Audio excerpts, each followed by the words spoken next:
Turística por la invitación. Bueno, me complace presentarles este tema del patrimonio arqueológico como producto turístico, que el título eh, suena como choqueante. Sin embargo, vamos a ver con el transcurso de la presentación, pues que vamos a incorporar elementos que son compatibles con el tema también de la sostenibilidad. Entonces, bueno, vamos a empezar. Quiero compartirles primero el objetivo de esta charla, y es explicar el valor de los bienes arqueológicos desde la perspectiva patrimonial, ¿verdad? Y de sus elementos asociados como factor esencial para la gestión de un producto turístico pertinente, responsable y sostenible. Así que con base en ese objetivo he dividido la charla en 4 grandes temas, ¿verdad? Uno, pues son conceptos básicos de los cuales espero que sean conocidos para la mayoría. El siguiente tema va a ser el potencial del turismo arqueológico en Guatemala. El tercero es el panorama general del turismo arqueológico a nivel mundial y con algún aquí en Guatemala. Y por último, vamos a evaluar cómo se construye un atractivo turístico en producto turístico. Muy bien, para empezar, quiero que por favor reflexionen acerca del significado de la palabra valor. Lo vamos a ver más adelantito. Quiero también contextualizar el tema y porque vamos a abordar el tema de arqueología prehispánica, el patrimonio arqueológico prehispánico de Guatemala. Y en este caso, pues, se enfoca, ¿verdad?, en un periodo que va desde el 10.000 a.C. hasta la venida de los españoles en el año 1524. Asimismo, pues, estaremos abordando el tema específicamente del territorio guatemalteco a nivel general. También hay que mencionar que cuando mencionamos en Guatemala el tema de arqueología, inmediatamente se nos viene a la mente la cultura maya. Y pues sí, este va a ser un gran enfoque. Sin embargo, también comentarles que los mayas, pues a nivel internacional, son considerados una de las 5 civilizaciones más importantes del mundo antiguo, debido a los logros intelectuales, matemáticos, de escritura, ¿verdad? Fueron una civilización bastante compleja y pues comparten este lugar con otras civilizaciones antiguas, como los chinos, como los del Valle del Indo, como los egipcios, ¿verdad? Entonces, es solo para también contextualizar también el tema de los mayas. Y también sabemos, ¿verdad?, que los mayas, pues, se desarrollaron en un territorio que hoy conocemos como Mesoamérica, en donde también habitaron otras culturas como los olmecas, los aztecas. Y hacia el sur, más hacia el sur, ¿verdad?, del continente, pues tenemos a la cultura inca como uno de los destacados también del mundo antiguo. Ok, bueno. Estas culturas antiguas dejaron legados. Entre esos legados están los sitios arqueológicos. Quiero que empecemos definiendo qué es sitio arqueológico. Vamos a ir al decreto número 2697, que es la Ley para la Protección del Patrimonio Cultural de la Nación, y nos indica que el sitio arqueológico es el lugar donde existen o se presume la existencia de bienes muebles o inmuebles susceptibles de ser estudiados con metodología arqueológica, hayan sido excavados o no, que se encuentran en la superficie, subsuelo o bajo las aguas territoriales. Y bueno, entonces, de acuerdo con este artículo, con esta ley, un bien arqueológico puede ser cualquiera de los que les estoy mostrando en la pantalla. Desde una escultura que nos aparezca en un terreno hasta una serie de piedras alineadas y que se nota que pueden ser el basamento de una casa, por ejemplo, de una vivienda, de una edificación. Pueden ser restos de estuco que ya hayan quedado por ahí tirados hace tiempo. Pueden ser restos de obsidiana, pueden ser caminos antiguos, pueden ser cerámica, fragmentos de cerámica, etc. Cualquiera de ellos es un sitio arqueológico. Pero estamos acostumbrados a entender el sitio arqueológico como esto, como las grandes ciudades. Entonces, esto es para que nos vayamos contextualizando y que vayamos aprendiendo también estos conceptos que son importantes para poder entender qué tipo de productos turísticos podemos ofrecer. Así que con base en esto, yo aquí les tengo una serie de preguntas, ¿verdad? Para que ustedes pues vayan reflexionando, ¿verdad? Como si alguna vez ustedes han presentado una investigación arqueológica, qué tipo de métodos arqueológicos conocen o han escuchado, si saben cuáles son los proyectos arqueológicos activos en Guatemala, si tienen relación o conocen algún arqueólogo que labora en Guatemala. Y también algo importante para el tema turístico, ¿verdad? Para el sector turístico, principalmente para los guías, ¿verdad? ¿Qué medios de información o qué medios utilizamos para informarnos acerca de la arqueología en Guatemala? Y por último, ¿cuáles son los sitios arqueológicos que conocen en Guatemala? Y si saben a qué cultura corresponden. Porque aunque nos hacemos referencia a que Guatemala corresponde al área maya, también sabemos que no fue la única cultura que habitó este territorio.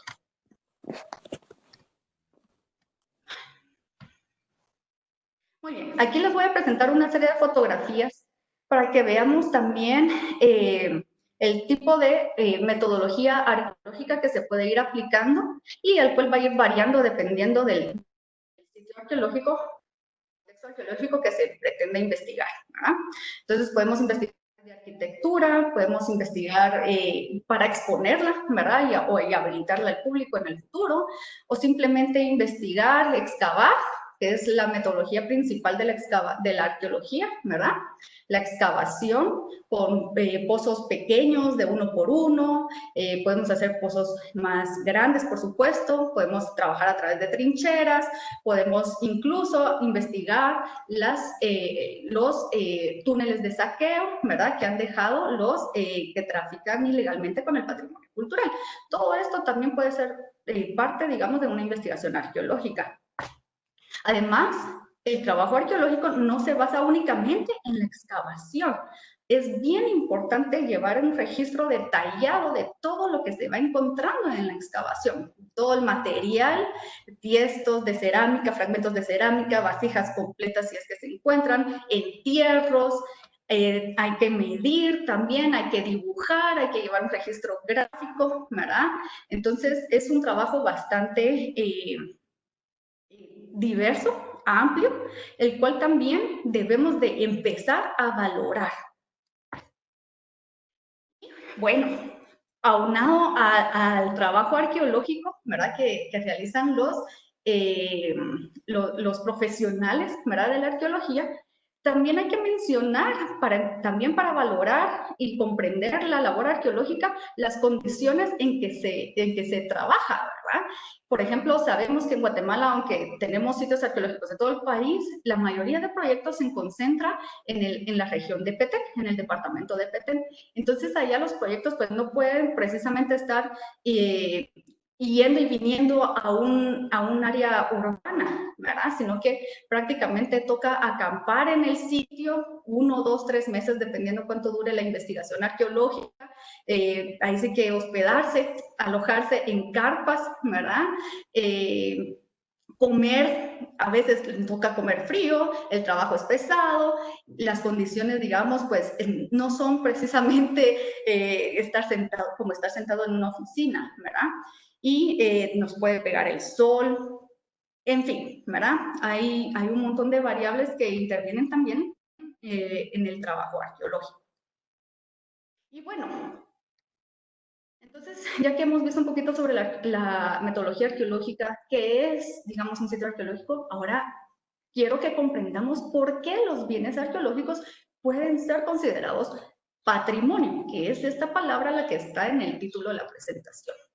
Bueno, entendamos patrimonio desde una manera sencilla, ¿verdad? Como algo que podemos heredar, ¿sí? Algo que alguien nos va a heredar y nosotros vamos a aceptar o no, ¿verdad? ¿Por qué? Porque va a depender del valor que represente esto para nosotros. Entonces, por eso aquí tengo esta frase, algo se hereda cuando tiene valor. ¿Y qué significa valor? Pues si nosotros recurrimos al diccionario de la Real Academia Española nos va a tirar una definición sencilla, como la que es la de cualidad o atributo por la que una cosa es apreciada. Y prácticamente este valor cualitativo es lo que nos interesa del patrimonio, lo que nos interesa preservar del patrimonio, ¿sí? Pero ustedes me dirán o estarán pensando, bueno, pero ¿y entonces cómo convertimos el patrimonio, algo que tiene una significación tan profunda, en un objeto comercial? Me van a decir. Bueno, por favor, vamos a continuar con la presentación para que comprendamos todo este tema. Quiero hacer un énfasis, ¿verdad?, en cómo se clasifica el patrimonio. Pues el patrimonio lo podemos clasificar en patrimonio natural, en patrimonio cultural natural, es decir, el mixto, y el cultural. Este cultural pues se divide en bienes tangibles, bienes intangibles, y los bienes tangibles se dividen en muebles, inmuebles y también en subacuáticos, ¿verdad? Entonces, con esto en mente, el patrimonio arqueológico pues generalmente lo vamos a englobar dentro del patrimonio cultural. Sin embargo, resulta que tenemos lugares como Tikal y otro montón de sitios arqueológicos que también pueden encajar en la definición de un patrimonio mixto, ¿sí? Entonces, ahí vamos a ver cómo esto puede ser una ventaja para poder desarrollar un producto turístico. Bueno, no nos vamos a ir de esta presentación sin haber explicado qué es el patrimonio cultural.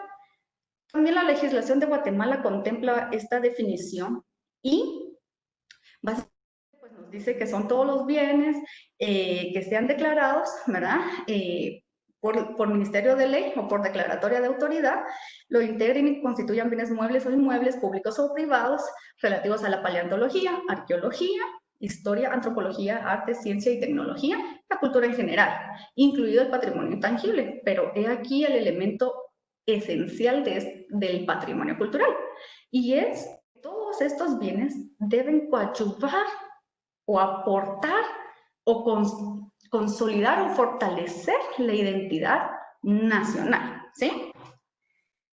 Por otro lado, también tengo esta otra definición en la que nos hace énfasis en otros elementos que debemos de considerar acerca del patrimonio cultural.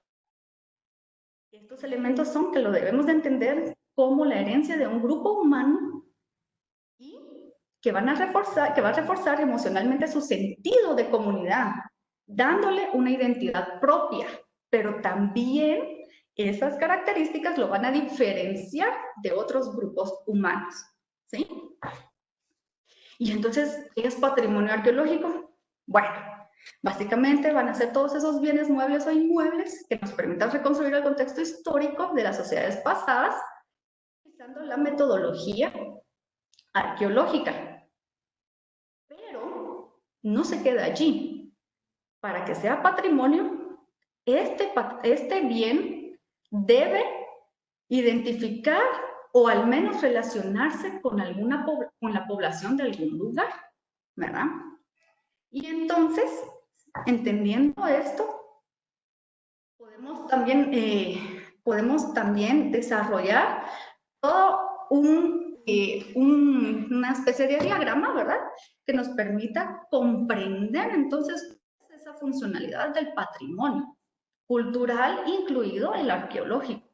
Y entonces tenemos que empezar porque para poder preservar el patrimonio, que es la última o la finalidad última, ¿verdad?, nosotros debemos de empezar por un proceso de conocimiento. Este conocimiento debe implicar un aprendizaje formal, pero también informal, si lo queremos ver de alguna manera, ¿verdad?, de la propia historia, de sus elementos, de sus significados, ¿sí? ¿Cómo vamos a hacer esto? Pues desarrollando las investigaciones científicas, pero también esas investigaciones científicas deben estar acompañadas de los saberes tradicionales, del conocimiento de la localidad. Y por supuesto, pues también la posterior divulgación, ¿verdad? Seguidamente de la generación de ese conocimiento, pues entonces se va a crear, ¿verdad? Esa vinculación histórica. Ah, ok, esta es mi historia. Esta es mi historia de mi pueblo. Este sitio representa esa historia, es legado de esa sociedad pasada, de mis ancestros. Y entonces, ahí es en donde se genera esa identificación de nosotros mismos con respecto a ese patrimonio. Ese reconocimiento, esa identificación, esa vinculación nos permite generar un sentimiento de pertenencia. Es decir, yo correspondo, yo pertenezco a esta comunidad. Más adelante, entonces se va a dar el proceso de valoración. La valoración, como ya vimos, valor es algo que tiene un significado. ¿verdad? Entonces, bueno, yo me identifico con esta comunidad. Entonces, este legado, estos bienes culturales, estos bienes naturales van a tener una importancia para mí.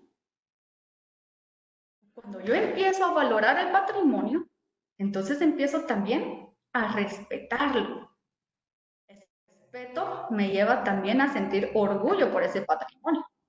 Y por supuesto, viene lo que todos los que trabajamos con el patrimonio cultural deseamos, que se preserve.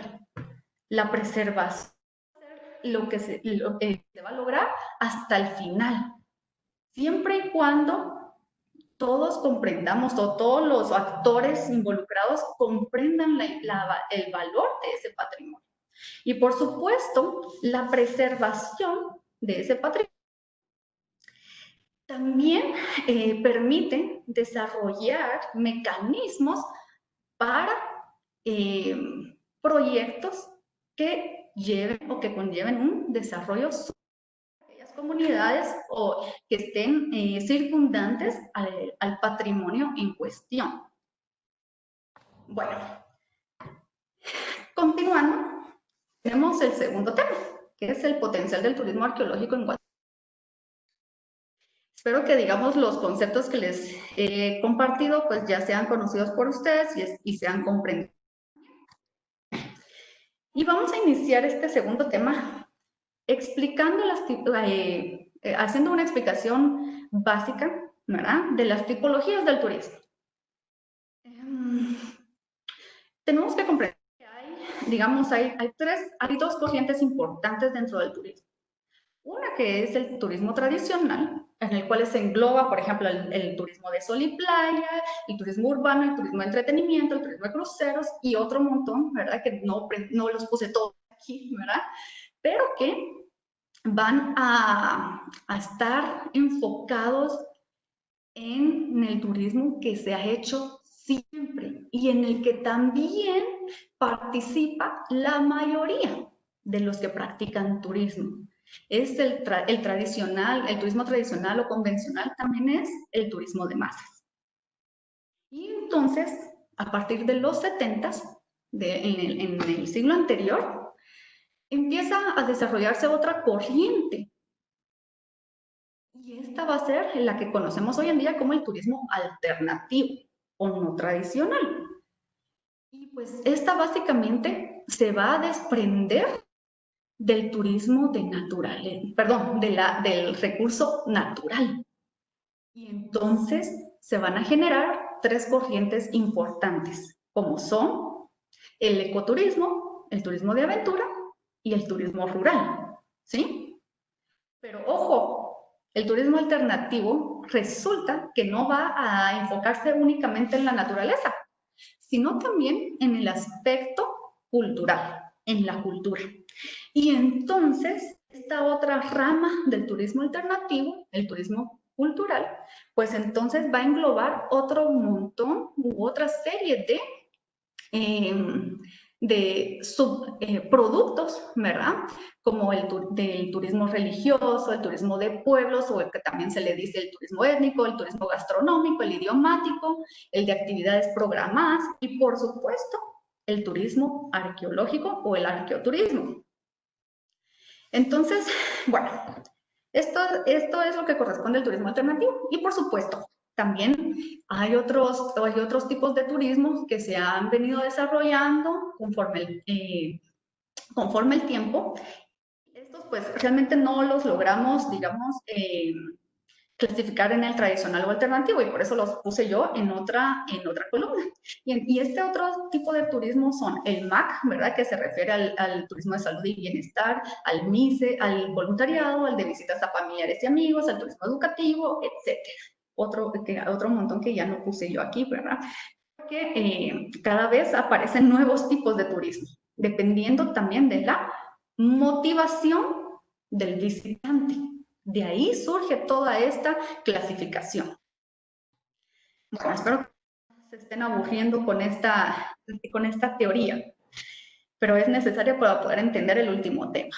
Entonces, bueno, voy a pasar a este concepto, me voy a ir al del turismo cultural y la Organización Mundial del Turismo la define como todos los movimientos de personas que se realizan para satisfacer la necesidad humana de diversidad, orientados a elevar el nivel cultural de los individuos, facilitando nuevos conocimientos, experiencias y encuentros. Bueno, ¿qué tipo de experiencias pueden ser esas? ¿Qué tipo de necesidad cultural se refiere a esto? Y miren, aquí es en donde se engloba precisamente el tema de esas manifestaciones y expresiones culturales como son el arte, ¿verdad? El intercambio con otras sociedades. Eso es una necesidad cultural. Y de como ya vimos, se desprende el turismo arqueológico. ¿Y qué es el turismo arqueológico? Pues es ese tipo de turismo especializado en el cual la motivación principal de visita al destino turístico debe ser el disfrute de los bienes arqueológicos como el atractivo turístico primario. Sin embargo, también podemos llamar turismo arqueológico aquella actividad que realicemos en donde se involucre el patrimonio arqueológico, aunque no sea el atractivo primario, pero que forme parte importante del itinerario de viaje.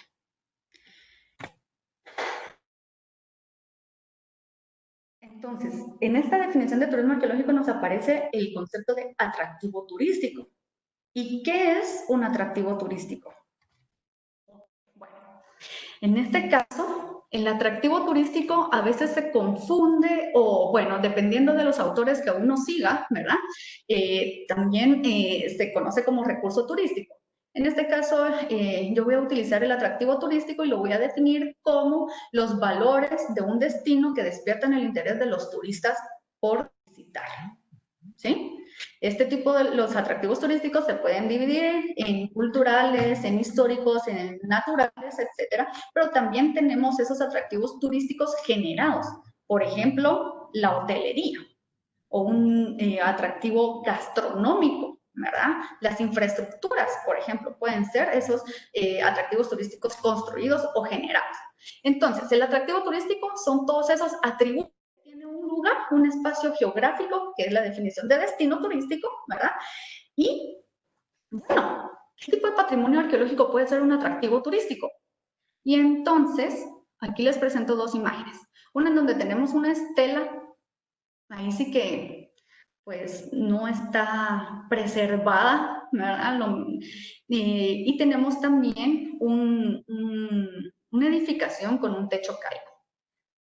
¿Esto puede ser un atractivo turístico? ¿Sí o no? Me gustaría que pudieran, por favor, participar en el chat. ¿Les parece que incluso aquí les puse las caritas para que ustedes seleccionen? Con respecto a la pregunta, la carita que más corresponda con estas dos fotografías. ¿Será que merece una carita número 1 o la carita número 8? ¿Es esto algo que nosotros vamos a ofrecer al turista, al visitante? ¿Sí o no? Bueno, eso les queda para que puedan responder en el chat, que participen. Uno dicen unos, otros dicen el 8 a la gran. Está bien. Pues fíjense que no les voy a decir ni sí ni no. Y no es que voy a dejar esta pregunta sin responder. Al contrario, creo que muy bien, Franklin, vi que ahí pusiste depende. Exacto. Ese es los siguientes temas que vamos a ver, ¿sí? Muy bien, gracias por la participación a todos. Vamos, ahorita les voy a presentar, digamos, algunos atractivos turísticos que traté de identificar en el caso de Guatemala, ¿sí? Por ahí vi que tenemos de Colombia y de otras partes afuera de Guatemala, ¿verdad? Bienvenidos.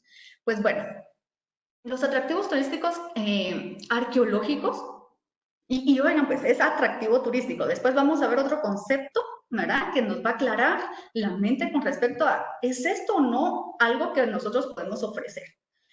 Entonces, los atractivos turísticos arqueológicos pueden ser desde museos, museos de sitio, podemos decirlo así, como museos especializados, por ejemplo, como el del Museo El Baúl que tenemos, que tengo yo a mi izquierda, y, ¿verdad? Pero también museos generales, como el Museo Nacional de Arqueología y Etnología. Bueno, estos son dos, ¿verdad? Los museos son generalmente algo en lo que como guatemaltecos no pensamos como un atractivo o no pensamos como algo que nosotros podamos disfrutar, ¿verdad? Sin embargo, más adelante les voy a proporcionar información acerca del valor de las visitas a museos con colecciones arqueológicas, para que vayamos comprendiendo también por qué estos pueden ser atractivos turísticos. También un turístico arqueológico puede ser un sitio arqueológico que no tenga arquitectura expuesta, que no tenga información, absolutamente. Pero también como como por ejemplo yo puse aquí la fotografía de una pirámide del SOTS, ¿verdad?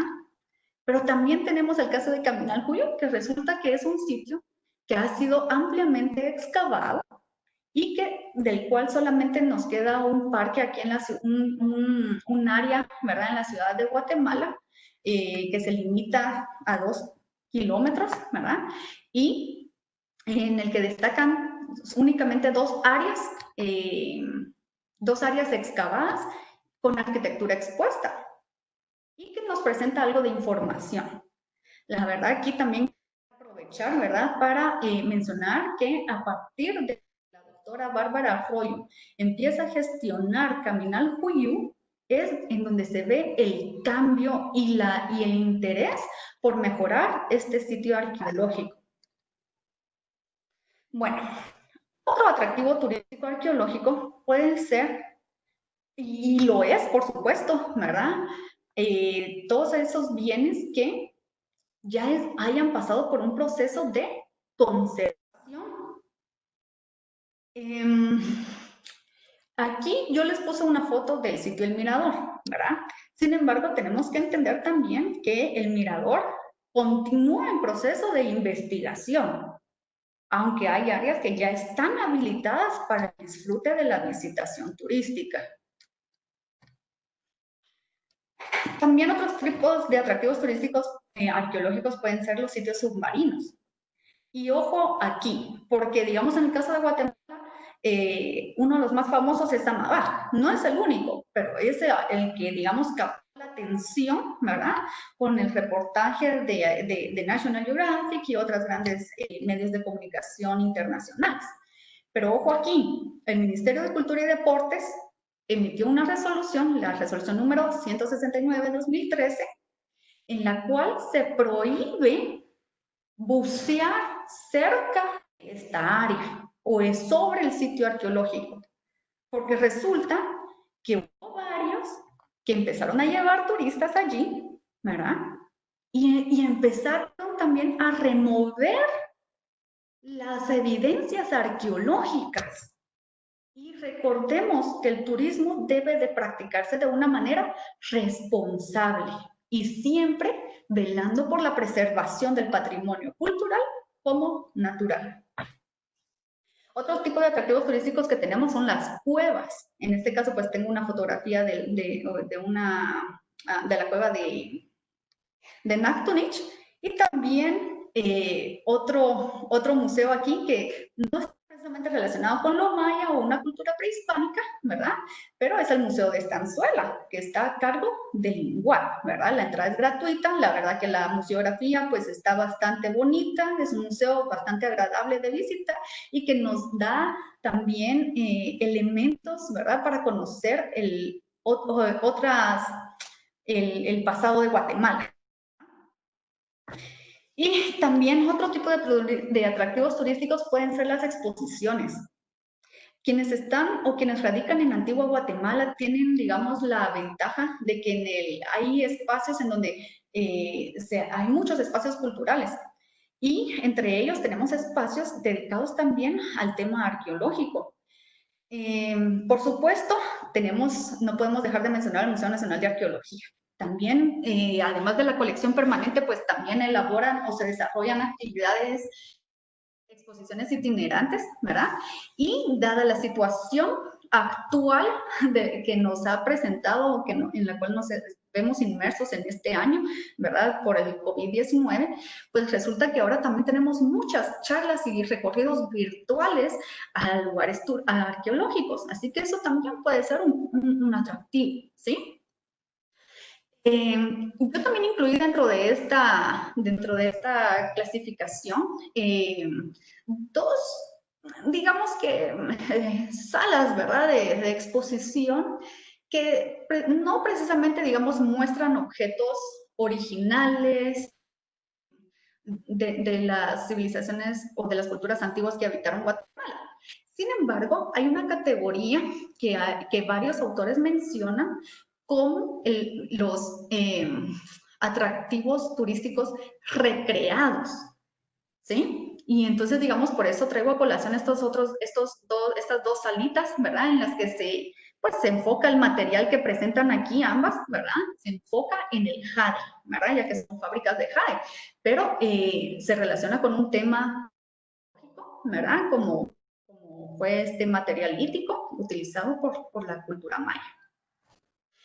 Finalmente para cerrar, tengo estos otros datitos aquí que espero que les sean interesantes.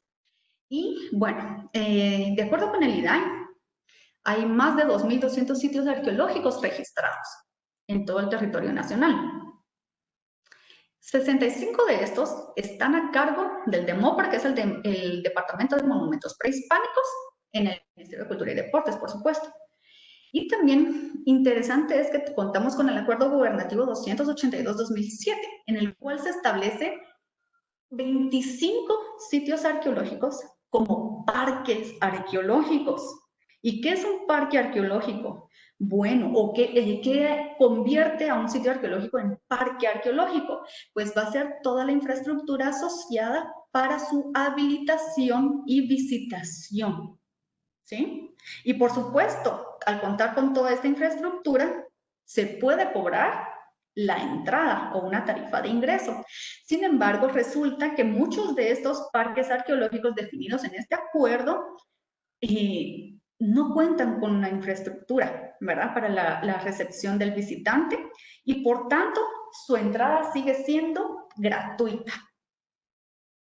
Quisiera hacer también tal vez un paréntesis aquí en que la visitación de sitios arqueológicos habilitados, ¿verdad?, en donde sí se cobra la entrada, pues varía en un rango de 5 quetzales para los nacionales, ¿verdad?, para los guatemaltecos, hasta 40 quetzales en el caso de Yaxha, Nacunaram, ¿verdad? O sea, realmente el costo es muy bajo a comparación de otros sitios arqueológicos en otros países. Ahora veamos el tema del panorama general del turismo arqueológico. Y miren, aquí yo no sé si ustedes han investigado acerca de esto, pero yo asocié en esta sección dos temas. Uno, el de los destinos turísticos emblemáticos a nivel internacional y sus atractivos arqueológicos. Y van a ver las cifras que son impresionantes. Pero antes de eso, aquí les estoy presentando el otro lado de la moneda. En la primera sección yo les hablé acerca del valor patrimonial, ¿sí?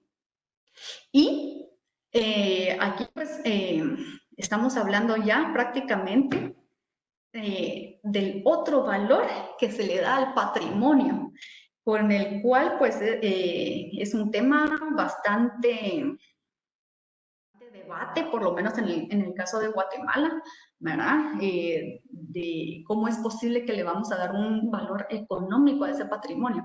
Entonces, para no decir precisamente valor económico, voy a utilizar el concepto de valor turístico. Y tenemos que entender, ¿verdad?, que el turismo es un fenómeno geográfico porque se desarrolla en un punto específico, en un lugar, pero también es un fenómeno social. ¿Por qué? Porque se da entre las personas, ¿verdad? Es una actividad que sucede y en el cual se mantiene contacto con las personas. Por supuesto que es cultural porque hay un intercambio de conocimientos entre las diferentes sociedades y por supuesto el valor económico, ¿sí? Eh,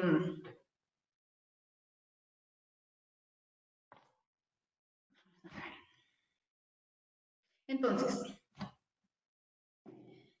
esta es la gráfica fue lo más reciente que encontré, ¿verdad? En donde, pues, se listan los 10 principales países que reciben visitas o turistas internacionales. Las cifras son impresionantes, ¿verdad? Pues por lo menos en comparación, ¿verdad?, con lo que nosotros recibimos en Guatemala.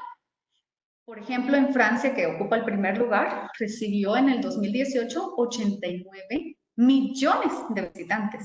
España le sigue con 83, Estados Unidos 80 millones siempre, China 63 y así nos vamos, ¿verdad? Hasta encontrar a México. México es interesante su caso, el único país latinoamericano en este listado ocupando las casillas entre octavo y séptimo lugar, es bien interesante, y recibe a la fecha 41 millones de visitantes, de acuerdo con lo que se reporta. Entonces, y bueno, también tenemos países como Alemania, Tailandia y Reino Unido en este. Ahora bien, eh,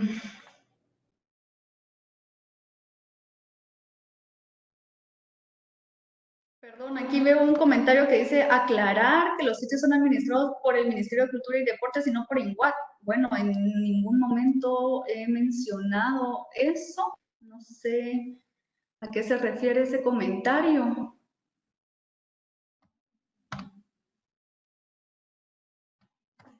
Bueno, con respecto a estos destinos o a estos países que reciben la mayor cantidad de turistas internacionales o no residentes, pues hay que mencionar cuáles son esos emblemas del turismo arqueológico en esos países, porque resulta que muchos de sus atractivos, de sus principales atractivos son de carácter arqueológico, histórico, cultural, ¿sí? Entonces, bueno, aquí tengo algunas cifras solo para que veamos algo, ¿verdad? No nos vamos a detener en cada uno de ellos, pero me parece interesante, por ejemplo, el caso de España, ¿verdad? El de China. En España tiene varios conjuntos arqueológicos, pero uno de los que más destaca es el conjunto de Tarragona, que recibe 560,000 visitantes. Luego tenemos la Gran Muralla China, que recibe más de 9 millones de visitantes al año. Solo ese atractivo, ¿verdad? Luego tenemos Pompeya en Italia con más de 4 millones, en el Coliseo Romano con casi 8 millones de visitantes. Bueno, el Reino Unido, bueno, Stonehenge en el Reino Unido con más de 1 millón de visitantes. Luego en Tailandia, que también está dentro de esta lista, pues encontré una ciudad arqueológica también, sin embargo, en ella no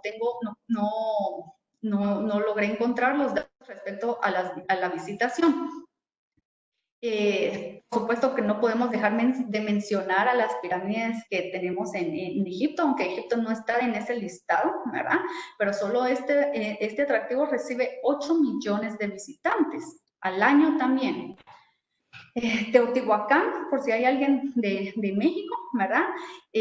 Para el año pasado recibió 4 millones de visitas en el año.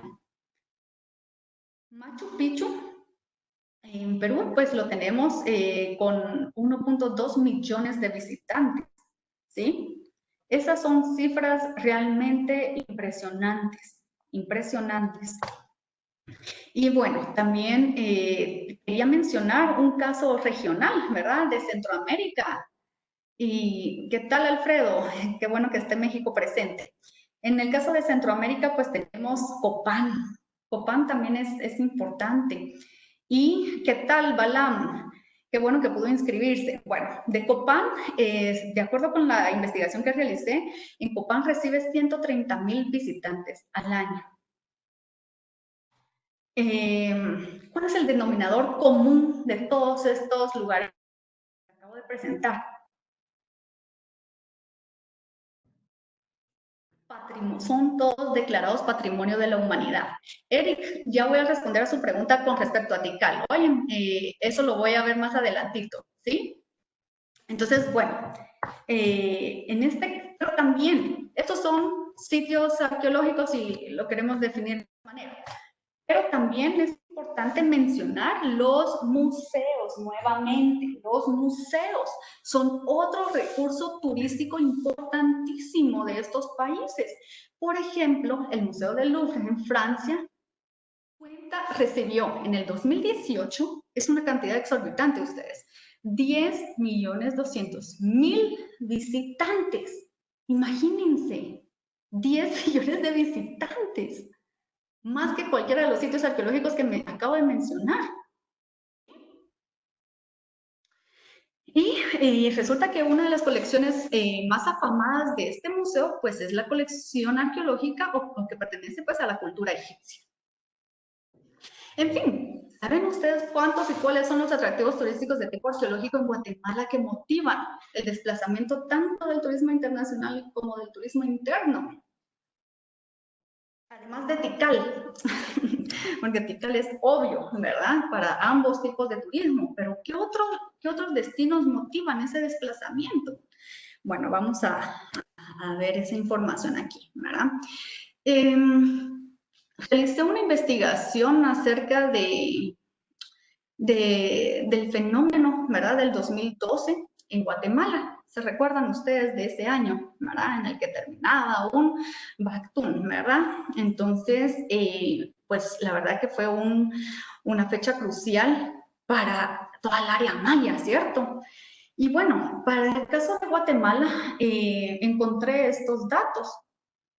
Ese año, Tikal, de acuerdo con la información,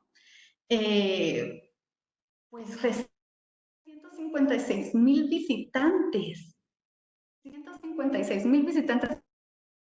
Solo en la semana esta del 21 de diciembre, en esta semana, Tikal recibió 2,000 visitas, de acuerdo con lo que se reportó.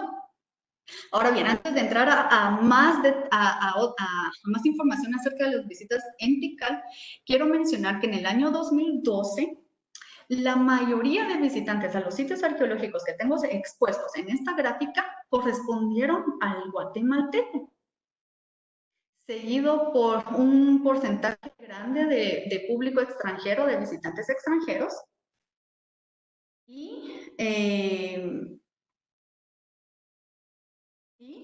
también por un grupo grande de escolares. Sin embargo, hay otro grupo de 86,000 visitantes que aparece en las estadísticas del Ministerio de Cultura y Deportes como exonerados, ¿verdad? Que me imagino también se relacionan con los escolares, pero realmente desconozco a detalle esa información. En fin, en total, en el año 2012, estos sitios juntaron una cantidad total de 602,000 visitantes. Ahora bien, con el paso del tiempo, con algunas mejoras en la gestión, ¿verdad? De parte del Ministerio de Cultura y Deportes, la recaudación para el 2016 solamente de Tikal fue de 18,8 millones de quetzales. No tengo la cantidad de visitantes, no encontré ese dato. Para 2017 tampoco encontré ese dato, sin embargo, es el año en que ocurre el fenómeno este de la bancarización del sitio, es decir, que podemos pagar la entrada en Banrural, ¿verdad? Para llegada o cuando estemos ahí. Sin embargo, me pareció muy interesante el dato del año 2018. Resulta que ese año Tikal recibió 326,211 visitantes, los cuales generaron un ingreso de 29.6 millones de quetzales. Es decir, se duplicó la cantidad de visitantes con respecto al 2012 y, por supuesto, la recaudación. El año pasado, para los datos del año pasado, reflejan que entre enero y octubre del 2019, Tikal recibió más de 150,000 visitantes en ese periodo. Son datos bien interesantes. Okay. En esta gráfica comparto también, o en estos mapas comparto la ubicación de los sitios arqueológicos que fueron objeto de la ruta o que componían la ruta de los Bactunas con la cual se promocionó Guatemala para el año 2012. En el mapa a la derecha, ahí ubiqué el aeropuerto La Aurora, así como el puerto Quetzal y el puerto de Santo Tomás de Castilla y el aeropuerto Mundo Maya, ¿verdad? ¿Por qué? Esto era para definir también el flujo de visitantes que se podía tener para cada uno de estos sitios. Sin embargo, creo que el proyecto al final no fue precisamente tan exitoso.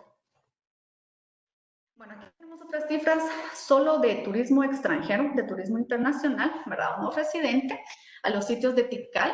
Solo en el año 2012 recibió casi 89,000 visitantes extranjeros. Quiriguá, 13,000 visitantes, poco más de 13,000 visitantes. Iximché, casi 12,000 visitantes extranjeros. Y Yaxá, muy cerca de Iximché, ¿verdad? Con 11,600 extranjeros, visitantes extranjeros. Así que esto nos da idea del potencial que tiene Guatemala para poder desarrollar el turismo arqueológico. Sin embargo, no solamente los sitios arqueológicos, como hemos mencionado, pueden ser ese atractivo. Me resultó muy interesante hacer la investigación de arqueología. Y como saben, pues un museo se basa en una colección de bienes muebles, ¿verdad? Me puse a investigar en TripAdvisor, ¿verdad? ¿Qué era lo que opinaban las personas acerca de este museo? Resulta que de 288 opiniones vertidas del museo, el museo obtiene una calificación de 4.5 sobre 5. Es una calificación bastante sobresaliente. Y lo más interesante también fue encontrar que la mayoría obviamente, ¿verdad? Que la mayoría de estos calificaron la experiencia en el Museo de Arqueología como excelente, seguida de bueno y de normal.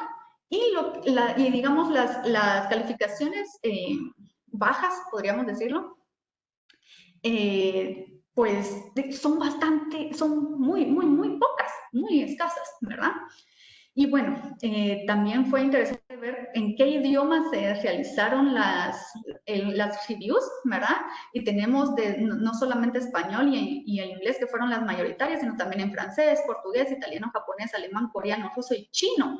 Esto nos da una idea de los visitantes extranjeros que pueden llegar a este lugar, ¿verdad? Jessica Gisela nos pregunta si hay algún proyecto para Huehuetenango. Mira, el único proyecto que yo sé que estaba trabajando allá es el de, ¿cómo se llama este lugar? El de Chaculá. No sé si continúan, la verdad, pero no es un proyecto en el cual se enfoque la investigación para poder habilitar el sitio, ¿sí? La habilitación de un sitio arqueológico, quiero que comprendan que es bien difícil. Solo para habilitar Tikal, o sea, lo que nosotros vemos en la actualidad de Tikal, eso tomó años, ¿verdad? Décadas. ¿Sí? Y no es tan simple, no existen los fondos suficientes para hacerlo, ¿verdad? Recordemos que la mayoría de proyectos arqueológicos en Guatemala funcionan con fondos privados, principalmente de universidades afuera de Guatemala, ¿verdad? Entonces, el patrocinio es muy difícil como para desarrollar un proyecto, porque esto es, pues, estamos hablando de miles de quetzales, ¿verdad? Implicaría desarrollar un sitio para la habilitación turística. Pero por eso quiero presentarles toda esta información para que veamos también ese potencial, ¿sabes? Entonces, bueno, vamos a ir avanzando porque todavía me falta bastante. Y bueno, califican, el Museo de Arqueología está bastante bien calificado, eso es bien interesante. Y me llamó la atención un comentario, leí comentarios desde ahorita del 2020 hasta el 2017. En el 2017 encontré este comentario, es posiblemente la mejor atracción de la ciudad de Guatemala y no deben perderse este museo. Eso para nosotros debe de ser una luz en el camino, ¿verdad? O sea, ¿qué es lo que podemos ofrecer nosotros? ¿Qué es lo que le interesa a las personas? ¿Sí? Y bueno, también otro dato interesante es de cómo ven a los mayas afuera de Guatemala ustedes. Porque una cosa es cómo nosotros los vemos, pero otra cosa es qué es lo que piensan las personas del exterior.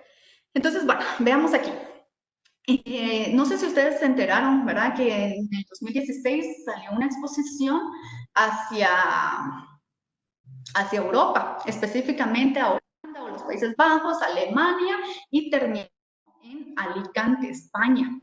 En total, esta exhibición, ¿verdad? Que con piezas principalmente mayas de Guatemala, en la que participó piezas del MUNAE, de la Ruta Maya, la colección de Neria Herrera, del Museo Etnológico de Berlín, de Colonia y del Museo de Basilea, pues en total generó más de 260,000 visitas. Solo entre Alemania y los Países Bajos generaron 160,000 visitantes. Y mientras que en España, en un periodo de menos de 7 meses, generaron casi 100,000 visitantes. ¿Sí? Es un dato bien interesante y bien importante. ¿Cuántos visitantes llegaron a Guatemala a raíz de estas exposiciones? Eso sería interesante de saber. No sé si algún guía se recuerda que alguien le haya mencionado alguna de estas exposiciones, pero sería muy interesante saber que estas fueron lo que motivó a esa persona a venir a Guatemala. Y bueno, también pues también el INGUAT, ¿verdad? Llevó a cabo el Congreso de Turismo Arqueológico el año pasado, ¿verdad? Y me llamó la atención una de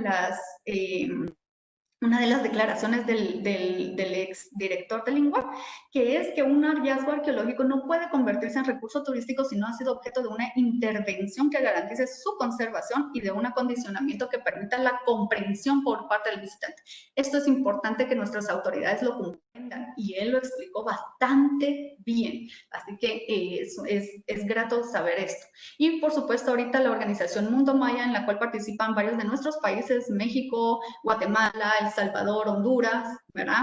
Belice también. En estas semanas va a estar dando un seminario o un webinar llamado Importancia de los sitios arqueológicos en el mundo maya, así que para que estén, por si les interesa, pues para que puedan participar.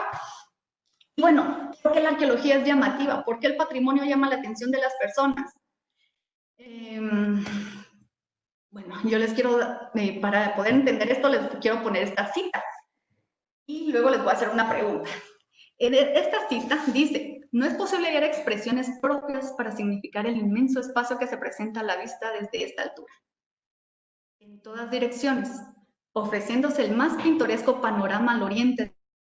Es preciso verlo para sentir los efectos que inspira una perspectiva tan encantadora. Esto es lo que apuntó Modesto Méndez, a quien se considera el descubridor de Tikal, en 1848, desde la cima del templo.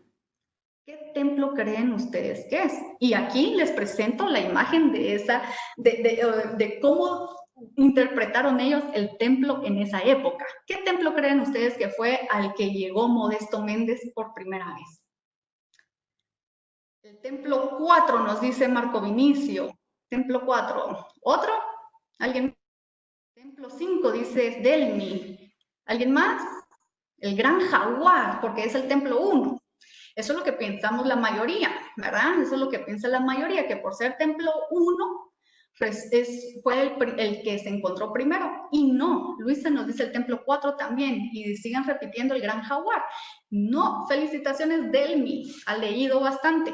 Resulta que el templo 2 nos dice Valesca. No, el primer templo que va a ser, o digamos, al cual llegan tanto Modesto Méndez como la comitiva, ¿verdad?, de Avanzada, ¿verdad?, liderada por don Ambrosio Tut.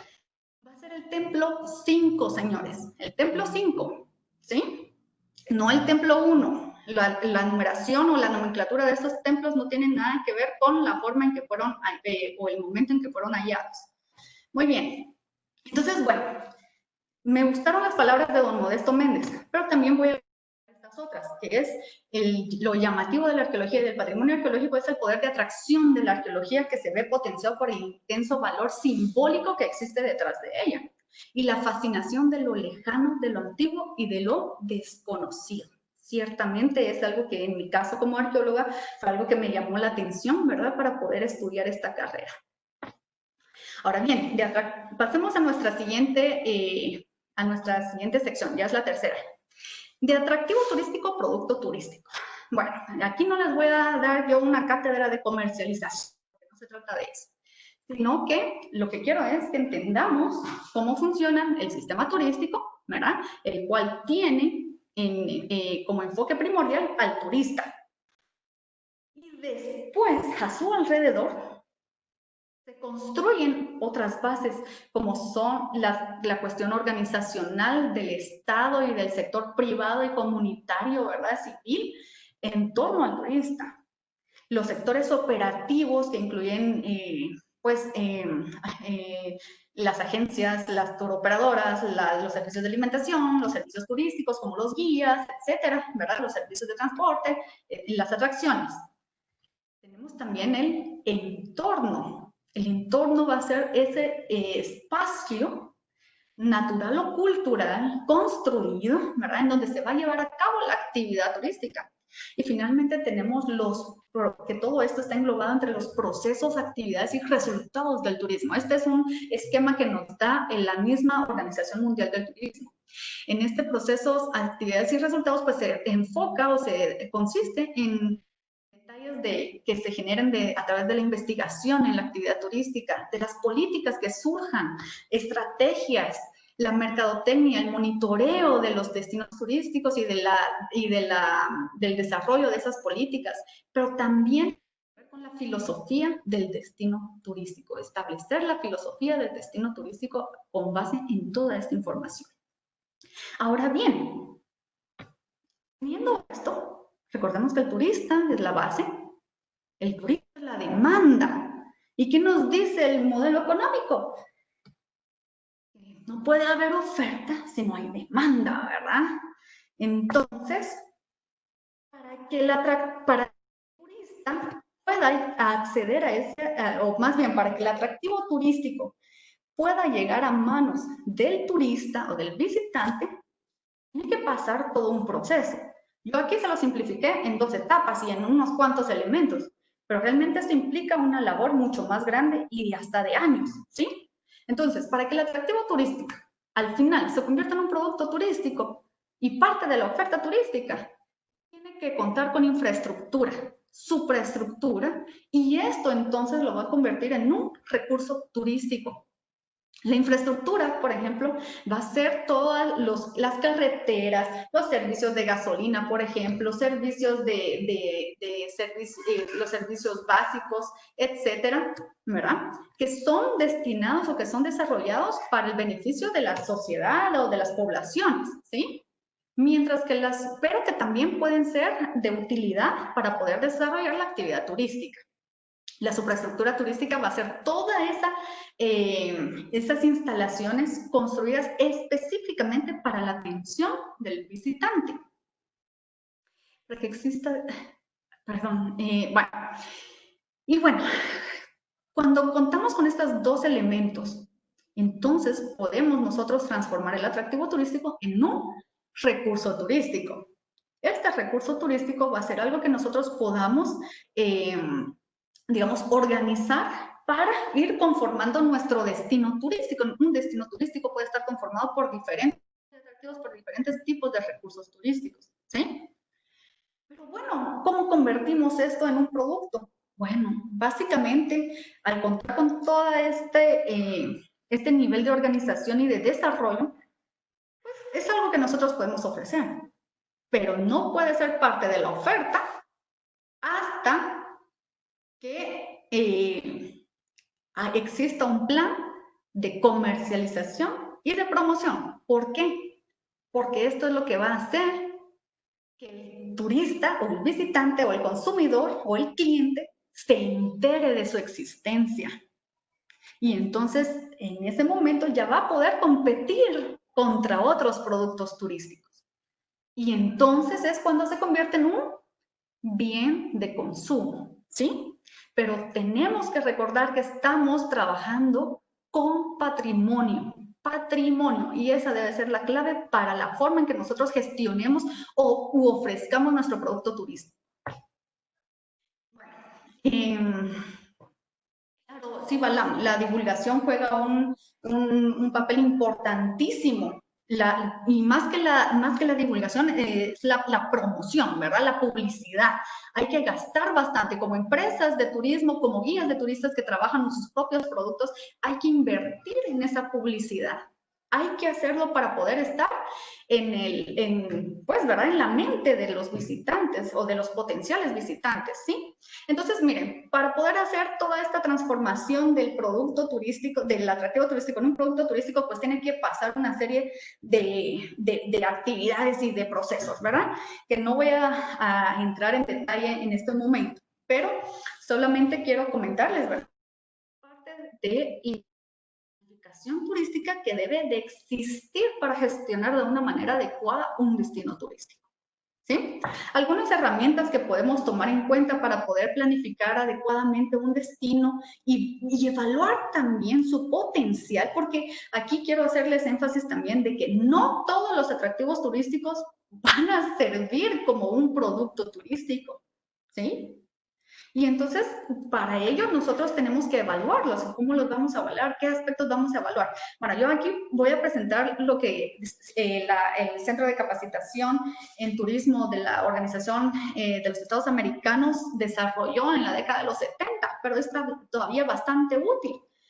Y en este caso, pues nos presenta 3 criterios bien claros: el de atractividad, el de aptitud y el de accesibilidad. Y cada uno pues conlleva una serie de subcriterios que hay que evaluar por cada atractivo turístico que nosotros queramos trabajar, ¿sí? O desarrollar. Por supuesto, aquí también hay que mencionar el esfuerzo que hizo el Instituto Guatemalteco de Turismo para que en el año 2019, en agosto, si no mal recuerdo, ellos lanzaron la metodología para poder hacer este mismo proceso, ¿verdad? Y ellos obviamente pues se basan en lo que también, y lo que les comenté anteriormente de Cicatur.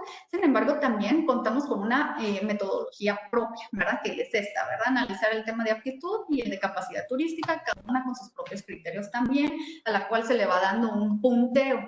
En fin, esto lo podemos encontrar en internet para profundizar un poco más.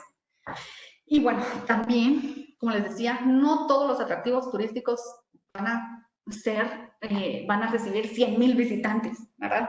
Quizás ninguno, pero va a depender, ¿sí? Va a depender. Y entonces para eso también existe esta herramienta de la jerarquización de los atractivos turísticos. También igual desarrolló esta jerarquización y con base en lo que Cicatur había propuesto años atrás también, ¿verdad? Entonces, uno de los aquí tenemos que evaluar esta jerarquización, la capacidad del atractivo turístico para provocar el interés en los segmentos del mercado turístico, es decir, ya sea el mismo visitante local, si es el visitante a nivel nacional, o si es el visitante regional, ¿verdad? O si es el visitante internacional, ¿sí? Continuando. ¿Será que estamos preparados, o sea, en Guatemala, me refiero en este caso a Guatemala, estamos preparados como un destino de turismo arqueológico? ¿Qué ventajas ofrecemos respecto a otros destinos de la región centroamericana, con respecto a México, con respecto a Sudamérica y con respecto al mundo? ¿Quién es o puede ser nuestro cliente? En este caso, algunas ventajas que logré enmarañar de Guatemala, ¿verdad? Y que logré identificar, pues son estas. Tenemos sitios arqueológicos distribuidos en las 7 regiones turísticas definidas por INGUAT y en las 4 regiones arqueológicas en que se divide Guatemala. Tenemos sitios arqueológicos que clásico, clásico y posclásico, una diversidad cultural prehispánica, ya que no solamente tenemos sitios asociados con la cultura maya, tenemos sitios asociados con la cultura olmeca, sitios asociados con la cultura Cotzumalguapa, y así nos podemos ir, ¿verdad? Mencionando otros. Tenemos también la ventaja de que, aunque son pocos, pero los pocos parques habilitados adecuadamente para la visitación turística cuentan con información derivada de investigaciones arqueológicas. Cuentan con arquitectura original, así como arquitectura conservada. Algunos cuentan con escultura. También hay acceso a la cima de las pirámides. ¿Quién no se quiere subir a una pirámide? Y qué feo que se lo prohíban, ¿verdad? Pero en Guatemala se está haciendo el esfuerzo para poder brindar ese disfrute a través de las escalinatas, de las escaleras de madera, por ejemplo, para evitar dañar la estructura. Eso es importante, es un esfuerzo que vale la pena. Estos parques también cuentan con museos de sitio. También varios de estos, por no decir todos, también son considerados lugares sagrados, pero ojo aquí, a pesar de que esto es, hay que tener el respeto adecuado para poder llevar a cabo la actividad turística en estos lugares, ¿sí? También, en mi parecer, miren, yo me podría tardar un día completo solo, por ejemplo, en caminar Julio, pero yo sé que no a todos les gusta eso, ¿verdad? Pero podemos realizar recorridos de 2 a más de 4 horas en los sitios arqueológicos, en estos parques habilitados. Tienen accesibilidad, es decir, principalmente en lo referente a lo físico-geográfico, ¿verdad? Hay carretera. También contamos que hay muchos de esos están próximos a la ciudad de Guatemala o a la antigua Guatemala. Recuerdo que alguien, no recuerdo el nombre, pero alguien mencionó que Ixinché está cerca de la ciudad. Efectivamente, Ixinché, por eso es uno de los sitios arqueológicos más visitados, ¿verdad? Después de Tikal es el segundo. También cuentan con servicios básicos. Servicios básicos me refiero a por lo menos una batería de sanitarios, agua, guardianía, ¿verdad? Cuentan con normativos para el visitante, y también se pueden complementar ya sea como atractivos primarios o secundarios. Y por supuesto, las tarifas de ingresos son accesibles para nacionales y extranjeros, ¿verdad? Un extranjero puede pagar en algunos de estos sitios 50 quetzales, o lo más que llega a pagar es 150 en Tikal. Y bueno, también otras ventajas que tenemos es, por ejemplo, que tenemos 2 sitios arqueológicos declarados Patrimonio Mundial, y esperamos uno más, ¿verdad? Como Tacalica, ojalá que logre ser inscrito como Patrimonio Mundial.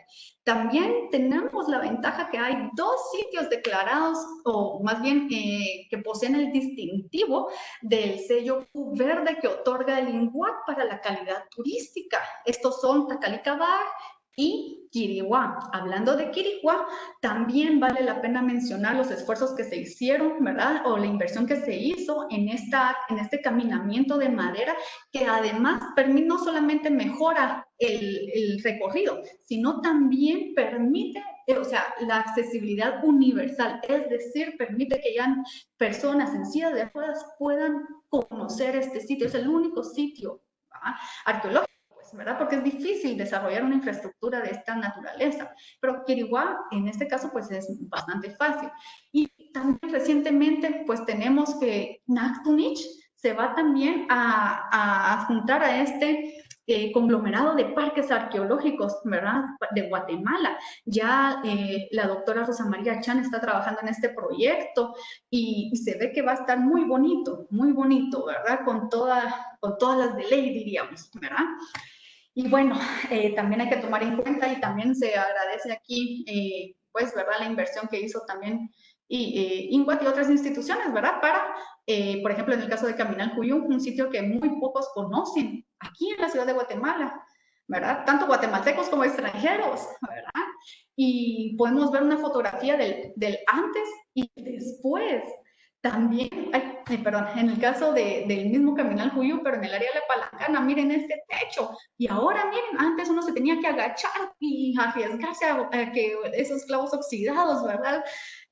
Ahora no, este techo ya está levantado, ese techo, hay un techo mejor, más iluminado, se aprecia mejor lo que hay aquí. Y miren también la inversión que se hizo en el Museo de Iximché. Miren, este era el Museo de Iximché antes, durante muchos años fue así ese museo. Hoy en día es diferente. Ya se entienden mejor las piezas, ya hay una verdadera puesta en valor de esos bienes arqueológicos. También, por supuesto, los sitios arqueológicos, muchos pues, ¿verdad?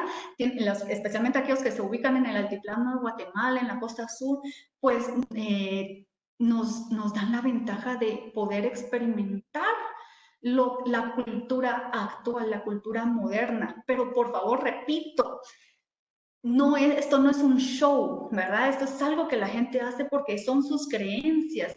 Entonces, pues vamos, pues aquí hay que mantener el respeto, ¿verdad? A estos lugares. Y por supuesto, estas fotografías son de Iximché, ¿verdad? Y miren, ¿por qué no amarrar una visita de Iximché con Tecpan si tan bonito? Bueno, a mí me encanta ese pueblo, ¿verdad? Y si no es Tecpan, bueno, pensemos en otro pueblo como Comalapa, ¿verdad? Vamos a visitar a Doña Paula, que es una artista comalapense del arte naif, excelente. Tenemos tours de talleres artesanales y principalmente manejados por mujeres, y eso también es bien interesante, ¿verdad? Entonces hay formas que podemos desarrollar. Otra cosa, el acceso. Muchos hablan de que el acceso no impide que lleguen los visitantes. En lo particular, pienso, ¿verdad? Que el acceso es lo que le pone la aventura a la visitación arqueológica, ¿verdad? Por ejemplo, principalmente cuando estamos en el área de Petén, por ejemplo, ¿verdad? Teníamos que cruzar esos charcos, ¿verdad? O esas grandes caminos de terracería que parecen interminables, ¿verdad? La dificultad del acceso para mí es cómo se llama la aventura. Esa es la aventura y eso es lo que nosotros podemos ofrecer a ustedes a diferencia de otros, en donde fácilmente llegan en una carretera asfaltada. Ir en un vehículo 4x4, o sea, miren, eso, bueno, por lo menos a mí me encanta, ¿verdad? A mí me encanta viajar así, ¿verdad? Otra ventaja que tenemos, bueno, hay lugares a donde no hay carretera, entonces caminamos, señores, sí, caminamos. Ahí están los famosos trekking. También podemos entrar a caballo, podemos acceder vía acuática. Miren aquí, miren esta aventura aquí ustedes. Teníamos aquí el arroyo Petexbatún, pero fuimos en época seca. Y entonces, en época de verano, ¿verdad? Entonces el arroyo estaba y el lanchero se tuvo que bajar a empujar la lancha, ustedes, porque no pasábamos, era una parte bastante superficial. En fin, ¿verdad? Pero esas son las aventuras. ¿Y qué es lo que estamos promocionando ahorita con el post-COVID, o el turismo que viene después del COVID? Es el turismo de aventura, el turismo de naturaleza. Y precisamente hablando del turismo de naturaleza, miren, los sitios arqueológicos de ustedes no es solo para hablar de arqueología, tenemos esa ventaja de que están llenos de naturaleza, ¿verdad? Tenemos desde gusanos, orugas, arañas, mariposas, esto con cabeza de maní, las ranas, miren, las aves, ustedes. Sí, Delia, esa Kiko, la puse para recordarla, porque sabía que varios de ustedes la iban a reconocer, ¿verdad? Bueno, en fin, tenemos para quienes estén interesados en el avistamiento de aves, ustedes, sí, este es el halcón murcielaguero del Miay, la tomé en el templo de 216, ¿verdad? De Yashá. Y fíjense ustedes, qué interesante poder hacer este tipo de visitación, ¿verdad? En un sitio arqueológico, o sea, ahí sí que podemos complementar y diversificar la oferta, ¿verdad? La oferta, no solo ofrecer el recorrido arqueológico, sino también a conocer los animales, también las plantas. Bueno, por supuesto, esta imagen de aquí no es del bosque tropical, ¿verdad? Pero esta es del sitio arqueológico Humarcaja. A mí me encanta ese bosque, ustedes, me encanta, pero también obviamente el bosque tropical, ¿verdad? Que ofrece colores, etcétera, ¿verdad? Variedad, diversidad. También no solo es la flora y la fauna, sino también la cuestión estética, el valor estético de los sitios, esos paisajes, esas bellezas escénicas que nos permiten deleitar nuestros ojos, ¿verdad? Por ejemplo, aquí estamos me parece está fascinante esta fotografía en la grieta de Aguateca. Bueno, todo este paisaje que nos ofrece Tikal desde el Templo 4 y desde cualquiera de sus templos que se puedan acceder, la caminata en los senderos de Yashá, ¿verdad? En fin, ¿qué entiendo yo como ventajas? Pues tenemos tarifas accesibles, destinos turísticos no masificados y espero mucho en mi corazón que así permanezcan, ¿verdad? La autenticidad total, cero folclorización, no tenemos shows asociados a esto, todo es auténtico, el contacto puro con la naturaleza, interacción con la población local, ustedes, eso es, digamos, ahorita parte de esas tendencias del turismo y es lo que tenemos que entender también, no podemos dejar a las poblaciones afuera. Y por supuesto, si entendemos eso, entonces nosotros también vamos a ser partícipes y vamos a promover el turismo comunitario. Y por supuesto, como les decía, el acceso es la aventura, ¿verdad? Eso es por lo menos lo que les puedo compartir desde mi perspectiva, ¿verdad? Que espero no choque con la de nadie. Y por último, esta fotografía, ustedes. Voy a poner aquí porque es importante, importantísimo que comprendamos que nada de esto puede pasar sin esto, sin la investigación arqueológica, el trabajo del arqueólogo, la profesión de la arqueología es también algo que debemos de valorar y que deben ustedes de integrar a su guión turístico, a su guión interpretativo. Eso es importante también. Bueno, el perfil del visitante, voy a hacerlo así rapidísimo, ¿verdad? Pero generalmente aquí únicamente tomé el de PT, ¿verdad? Específicamente el de Tikal, considerando que para el año 2018, de acuerdo con datos del INGUAT, el 68% de visitantes de este departamento visitó sitios arqueológicos. Entonces, ¿qué hicieron quiénes eran estos visitantes? Pues provenían del área de Belice, Estados Unidos, Alemania, Reino Unido y otros países también de Europa. En ese año fue un flujo constante desde abril hasta diciembre con más de 30,000 visitantes al mes. Vinieron más mujeres, les cuento. Y las edades de estas personas, de estos visitantes, es de los 26 a los 35 años y de los 36 a los 45. Se quedaron en el destino cerca de 3 días y gastaron diario $115, ¿verdad? Sin embargo, el 51% viajó por su cuenta propia, 42% organizaron su viaje por internet y apenas el 6% a través de una agencia. Otro dato interesante es la forma en que viajaron en el 2018. 44% viajó en familia, 40% viajó solo y 16% en grupo organizado. Así que estos son datos importantes que ustedes deben de conocer y que les invito a investigar para que ustedes puedan desarrollar productos exitosos. Si no investigamos, entonces solo estamos lanzando productos solo porque sí.